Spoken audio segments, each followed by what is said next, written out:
Good day. My name is Ken Miller. I am here to present New Jersey Transit's budget, service reduction, and fare change proposal for fiscal year 2011. We recognize that this proposal contains difficult and painful choices, and we are holding hearings to learn from you about the impacts this proposal has on our riders and the communities we serve. New Jersey Transit is aggressively confronting a projected operating budget deficit approaching $300 million in fiscal year 2011.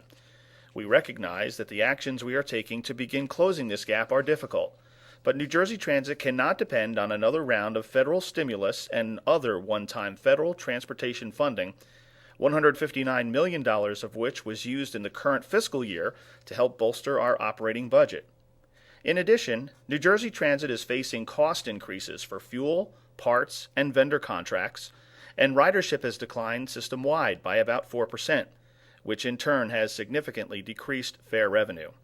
Further, the state has stabilized its assistance but will not be in the position to provide increased operating assistance due to an unprecedented $11 billion budget gap.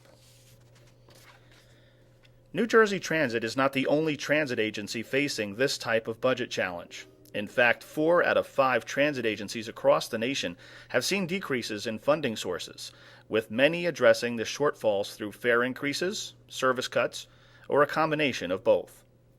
We have an obligation to balance the budget and come up with solutions to ensure sustainable finances for New Jersey Transit. But we are first looking internally and reviewing every option to reduce our operating costs.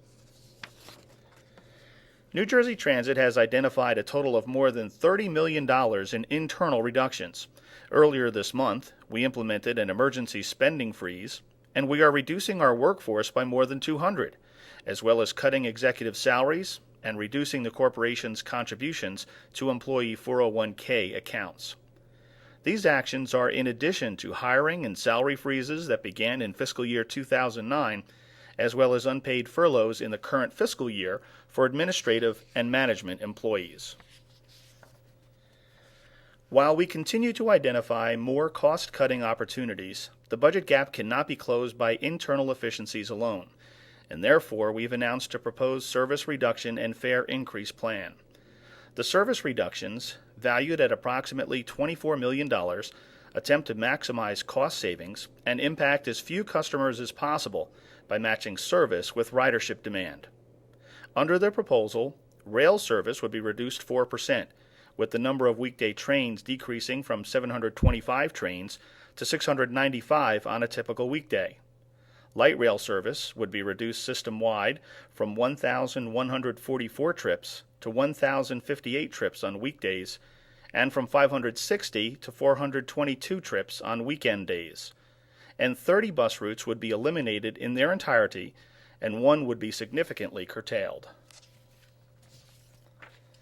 On the rail service side, at least 2 trains on each of the system's 11 rail lines would be eliminated, resulting in a longer interval between some trains.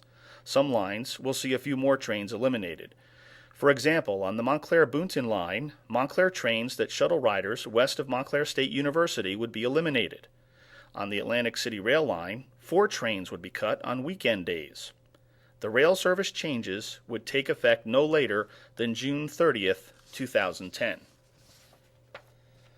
Light rail customers would also see frequency decreases under the plan. Hudson-Bergen light rail intervals between late-night trains would extend from 20 to 30 minutes on weekdays, and direct weekend service on the Hudson-Bergen light rail Tunnelly Avenue to Hoboken branch would be eliminated. Frequency of Newark light rail service between Broad Street and Newark Penn stations would decrease during weekday midday hours, from every 15 minutes to every 30 minutes.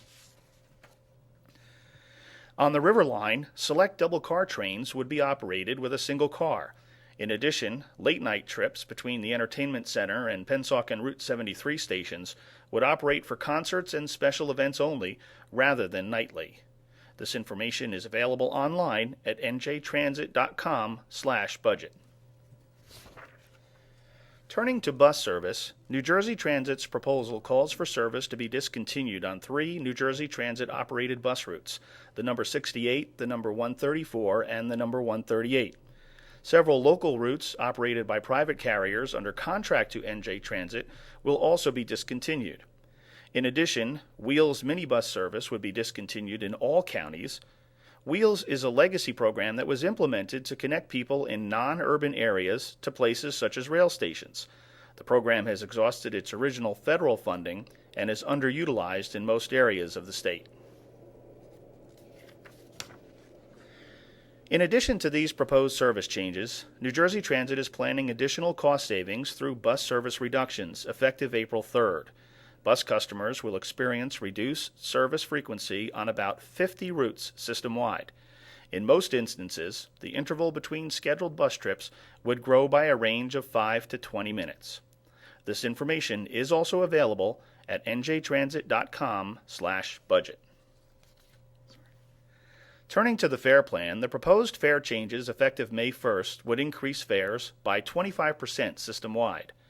As part of the plan, the off-peak round-trip ticket, which today allows for discounted travel on certain weekday trains and all day on weekends, would be eliminated, and 10-trip bus discounts would be capped at 15% off the full fare price. In addition, rail fares on the Maine Bergen County and Pascack Valley lines would be authorized to be raised to levels that provide parity with pricing on other similar distance NJ Transit rail lines. Under the proposal, a one-zone local bus trip or one-way ticket on Newark Light Rail or River Line would increase from $1.35 to $1.70 per ride. Hudson Bergen Light Rail tickets would increase from $1.90 to $2.40 per trip. And rail fares would increase 25%, while actual ticket price changes will vary based on distance. One-way fares would rise from a range of $1.25 to $13.25 to a range of $1.50 to $16.50.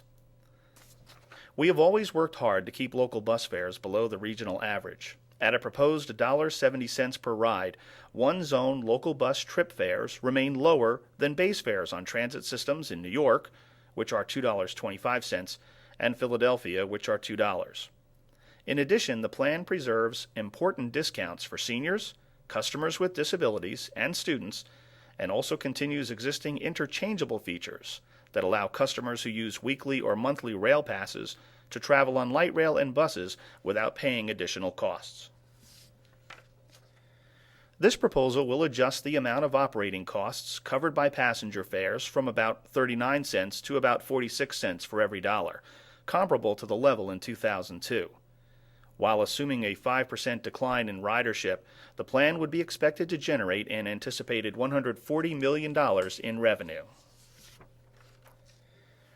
Fare hearings and information sessions are being held throughout the state, and comments can be submitted electronically on the web at njtransit.com/budget through 5 p.m. Monday, March 29th. New Jersey Transit is committed to an open, inclusive process and welcomes the input of our customers on our fare and service proposal. In closing, fare increases and service reductions are always an option of last resort, and based on public input at these hearings and in writing, New Jersey Transit's Board of Directors will take formal action regarding a fare and service proposal at its April 14th meeting. Thank you. That concludes the presentation.